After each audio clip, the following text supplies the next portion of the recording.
লতিরাজ বাড়ি একের গাছে ফুল আসলে কি করবেন? লতিরাজ বাড়ি কচু গাছে ফুল আসলে করণীয় কি? প্রিয় দর্শক, যে যেখানে আছেন আশা করি ভালো আছেন, সুস্থ আছেন। উষ্ণ আভায় আমি মোহাম্মদ আসাদ আলী হাজির হয়েছি বাড়ি লতিরাজ কচুর গাছে জমিতে।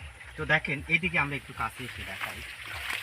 দেখেন, এই যে লতিরাজ কচুর গাছে ফুল আসবে জুন জুলাই, এই 2 মাসে লতিরাজ বাড়ি একের গাছে ফুল আসে। তো যাই হোক, যে গাছটায় ফুল আসছে দেখেন 2টা পার্ট হয়েছে। এই যে 2টা পার্ট, এটা একটা পার্ট থেকে আবার লতি বের হবে। এই যে এই পার্টটা আপনারা চাইলে এইভাবে কেটে দিবেন, পরপর 2বার ফুল আসবে। এই ফুলটাও কিন্তু ভালো দামে বিক্রি করা হয়, খেতে খুবই সুস্বাদু। আশা করি বুঝতে পারছেন কি বলেছি আমরা। এই দেখেন, এই পার্টটাতেও কিন্তু ফুল এসেছে। ফুল আসা অংশ এইভাবে আপনারা সুন্দরভাবে কেটে দিবেন। মনে রাখবেন, পরপর 2বার ফুল আসবে।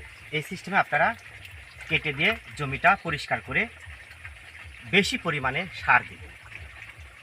তো যাই হোক, কি কি সার দিবেন আমরা পরবর্তী ভিডিওতে এ বিষয়ে কথা বলবো। তো যাই হোক, লতিরাজ কচুর লতি দেখেন, দেখতে পাচ্ছেন লতি, এই দেখেন লতি। প্রিয় দর্শক, এই দেখেন লতি, এই দেখেন লতি, এই যে লতি, এই দেখেন লতি, এই যে লতি। ঠিক আছে, এই যে লতি দেখেন।